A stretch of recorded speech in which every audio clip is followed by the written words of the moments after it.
Taliban of Afghanistan, they are establishing Islam. It's good to establish Islam. And recently they have declared that they will cut the hand of the thieves. Yes, it is the order of the Quran to cut the hand of the thieves. But why I am discussing it? Because their law on ground include hadith as well. If you talk about the law of Islam, it should come straight away from the Quran. But if you include hadith, then it no longer remains a law of the Quran. It becomes law of Islam or law of Hanifa, like that. What the Quran say? At first we will discuss what the Quran say about cutting hands. I show you the verse. This is the verse.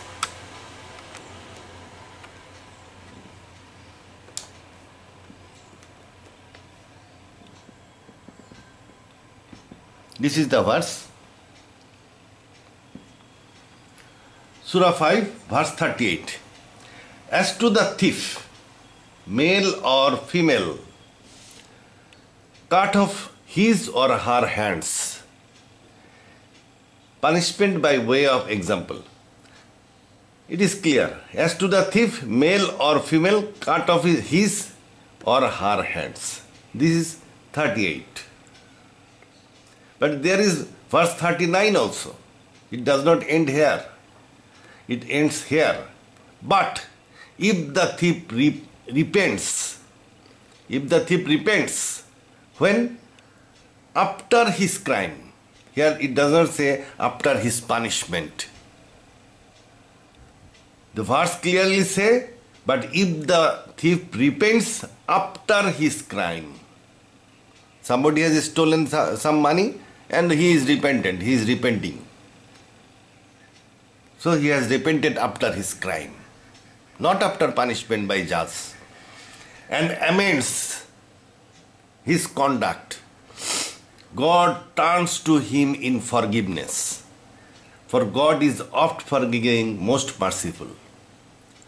Now, once God has forgiven, how a Taliban can cut off his hand? He cannot cut off his hand. If a thief is caught and if he says to judge that I am repentant, I am very sorry. If the thief is crying and God is and the judge is convinced that the thief is really repenting for his crime, he cannot punish him. One thing, first point.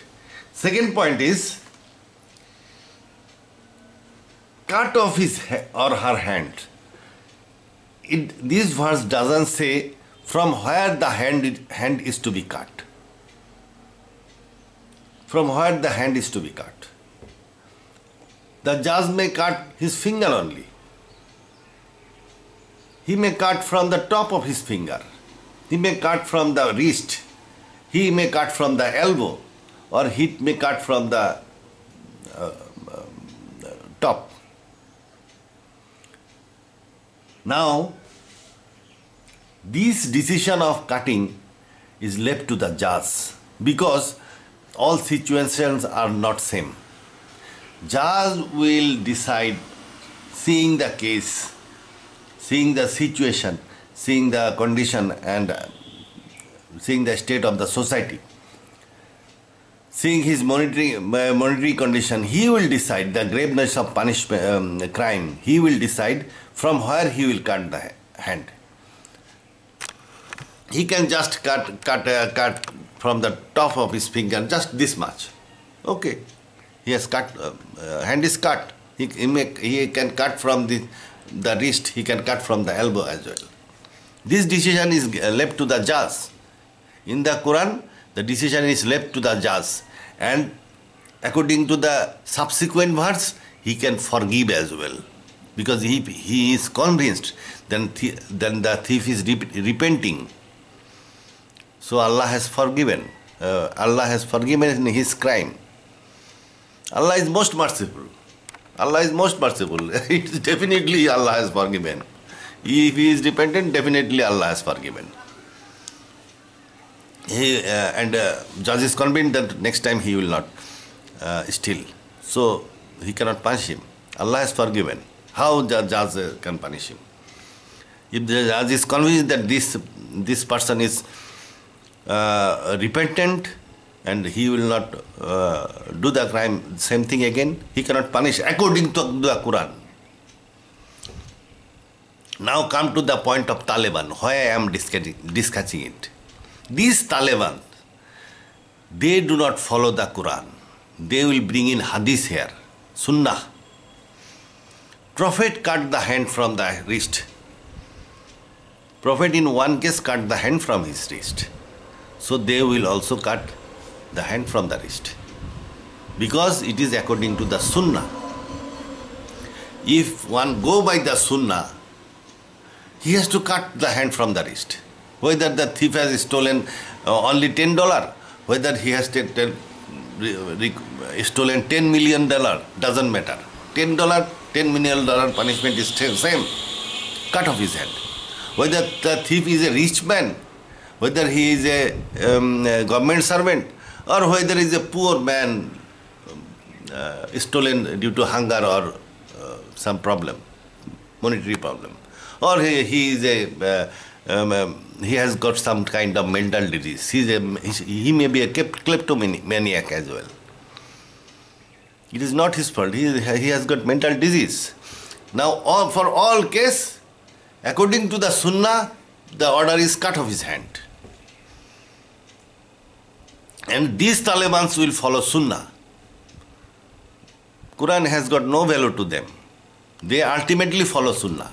They think Quran is the order of God, and how to materialize the order of the Quran is shown by Prophet.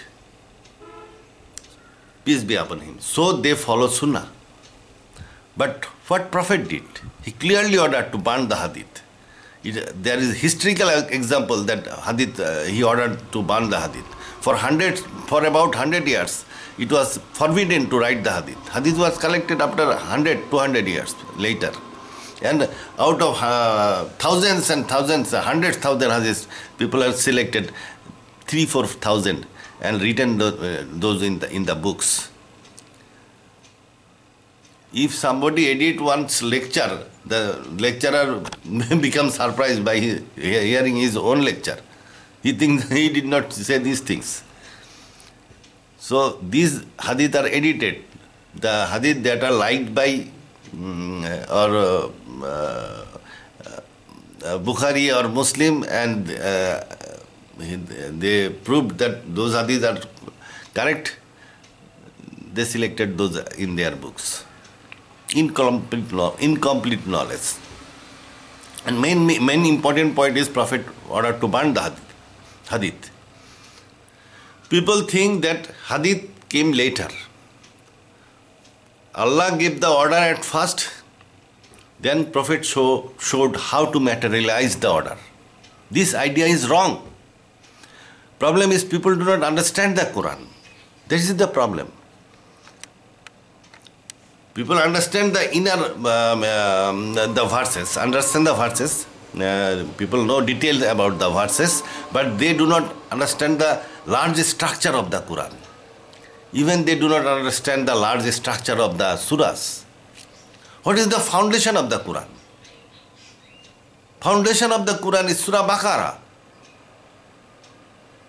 What it does? At first it says it is the book for the guards. They are guards of Ummah. Then it says that these guards are not paid guards. They guard because they pray, because they believe, all those things. Then it says that the non-believers will not believe only by warnings. They will not believe due to warning only. So prepare for jihad. Tagut have to be removed. When the tagut will be removed, the unbelievers will be free and they will freely accept Islam. So, non-believers will not believe, prepare for war. After that it says, okay, you are preparing for war, but be careful that there are munafiq, hypocrites among you. Then it says, you are vicegerent of God, representative of God, so you have to obey the order of God. And you are a learning creature. Adam could learn. Then it says that it is a divine book. How? Because nobody can make like this. Then it says Jews are bad, Jews are bad, Jews are at fault, Jews are bad, Jews are bad. 4 pages, Jews are bad. Why? Because ultimately Quran says, turn your face from Jerusalem to Kaaba. That's why it was saying the Jews are bad, bad, bad, bad, bad, bad. Finally it says, turn your face towards Kaaba. Just after turning the face to the Kaaba, it says, now you are a new ummah. Ummah, race, new community, new ummah. In the religion of Abraham, there were 2 ummah. One ummah was Jew, another ummah was Christians. Now Muslim become another ummah, Ummat-e Muhammadi. So Muslim are turned to Kaaba and declared as a new ummah. Then it gives laws of the ummah. It is not given as laws. It gives policies to make the laws. Now the Quran gives laws of the ummah. There are about 20-25 laws. So this surah can be called the constitution of Muslim ummah. Then it says about the importance of obeying the leadership by the story of Talut. Then Allah also says that Allah will protect Muslim by Ayatul Kursi. Then finally the surah praise the Sahaba and finishes. This is the foundation of the Quran. It is the constitution of the Quran. Surah Baqarah is the constitution of Muslim Ummah. And in this surah there are some laws. These laws were materialized by the Prophet subsequently. So here laws came first, Sunnah came later. In the case of Surah Baqarah, laws came first, but the Sunnah came later. So, but this is not for other cases. This is not for only this. For this case, the Sunnah came later. But in all other cases, in most of other cases, Prophet did something or people did something. Then the verse came. So it is not correct to say that verse first, then hadith. In many cases, deed came. People did something, then the verse came. Like in Hudaybiyah, Prophet went for a horse. When Prophet started for a war with about 1400 people, Allah did not say anything. Then they were not allowed to get inside Makkah, and Hazrat Usman was delaying. They prepared for war. Muslims prepared to fight. But Allah did not say anything. Then they make a treaty. Muslims make a treaty. Allah did not say anything. Then when the Muslims were coming back, prepared to come back, at that moment the surah was revealed. And Allah says, yes, well done, you have got a speedy victory, and subsequently there is other victories also. So surah came later. After Prophet acted, action was complete, then the surah came in many of the cases, in most of the cases, like the stealing, the case of cutting hand. Well, a thief stole the camel of Prophet, and the people were very angry. Stealing camel is a very grave crime in those days, and people used to punish the thief severely. They plucked the eyes of the thief. They were angry. The thief, how dare he stole the camel of Prophet.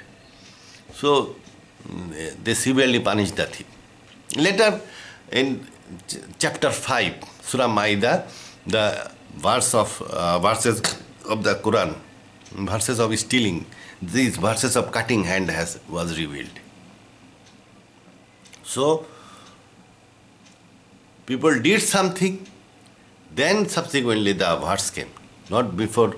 So verse has to be followed, not the sunnah.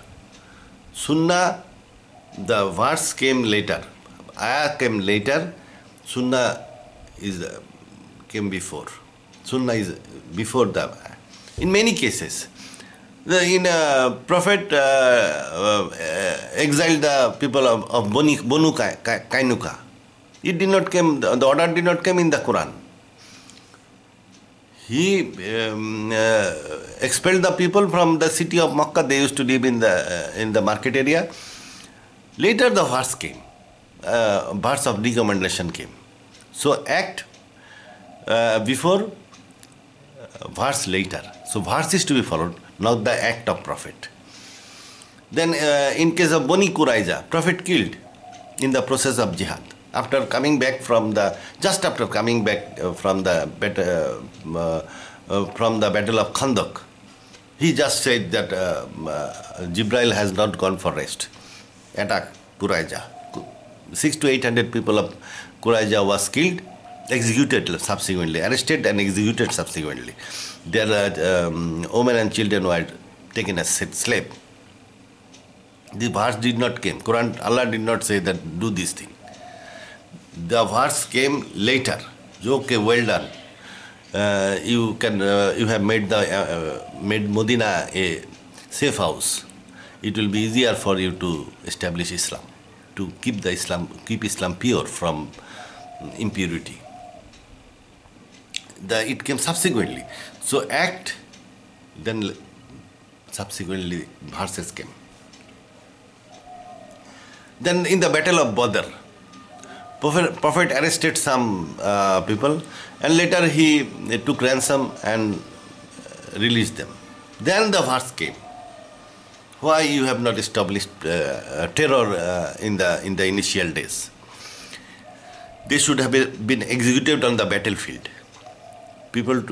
Prophet should not have taken prisoners in the first battle, because terror was to be established. If Prophet established terror in the battle of Badr, so many Quraysh would not come in the battle of Uhud. They would be scared to come. So terror was to be established in the initial battle. Subsequently, Prophet was allowed to take prisoner. But in the initial battle, prisoner was not to be taken. But Allah did not tell it before Prophet released. Prophet released the people, took ransom and released the people. Then the verse came. So, in many cases, hijab. There was no order of hijab in Surah Baqarah. That is the foundation of the Quran. Hijab came in case of Banu Kainuka. Somebody did something with Muslim women. Then local Muslims started fighting, and there was riot. And ultimately, Banu Kainuka was expelled from the city of Medina. Then the order came that Muslim woman has to wear headscarf, so that people can know him. Probably these Jews who humiliated the Muslim woman did not understand that this woman is Muslim. So they did something, and ultimately battle came. Allah said that wear headscarf. After the Kainuka was expelled from Medina. Then later, after the case of Aisha, Bibi Aisha, this headscarf was elongated. It said, make it long, cover your body. So this is the order came after people did something, or after Prophet did something, then the verse came. So verse came later. So verse is to be followed, not the deed of Prophet, not the Sunnah, not the Sunnah. Sunnah is not to be followed. Muslim has to follow the verse. If the Taliban make the law by the verses of the Quran, the law will be a modern law. The judge will have a greater flexibility to act. Greater flexibility. He can cut the hand from here, he can cut the hand from here, he can cut the head from here, he can cut the hand from here, or he can even forgive. Because in next birth, scope of forgiving the thief is kept.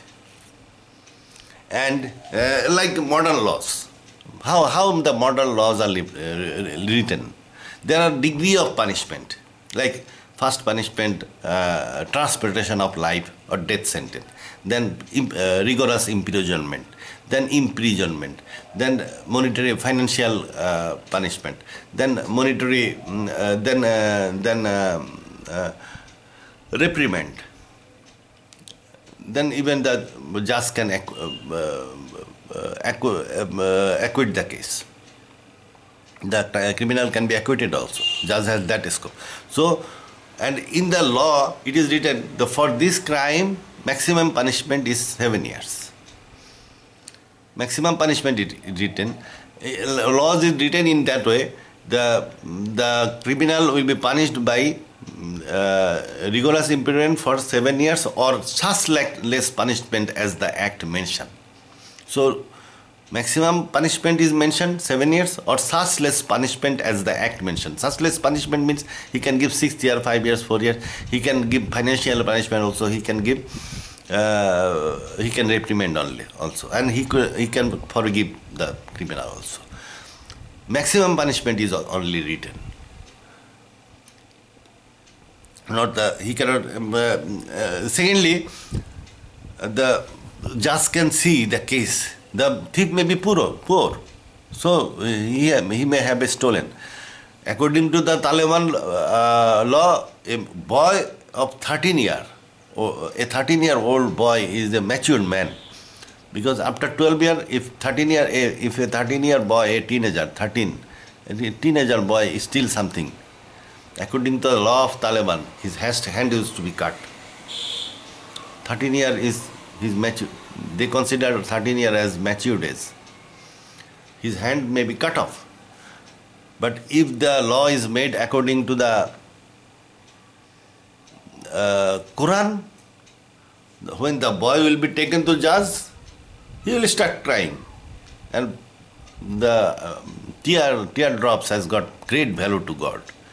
Only one teardrop can take you to the Jannah. The hair that has soaked due to the drop of your tear will not be sent in the hell. So with the hair here, the whole man will go to Jannah. So boy will start crying and judge will say, go. So maximum latitude is given to judge. By this guidance, a modern law can be made, and people will, it will have a very powerful deterrent effect. People will be scared of stealing something, because a man doesn't know what the judge will decide. He may cut off his hand, so he will not steal. Judge may forgive also, according to the next verse, but he may cut off his hand. He may cut off his hand from the elbow as well. So this is a law will be very effective, and it will be a very strong deterrent strongly deterrent to the theft. So what I am telling, these Taliban people, they should not follow Sunnah in case of running the government. You cannot impose Sunnah or Hadith on people. You can impose Quran, order of God, pure Quran onto people, not the Sunnah. Sunnah is Nawfal Ibadat.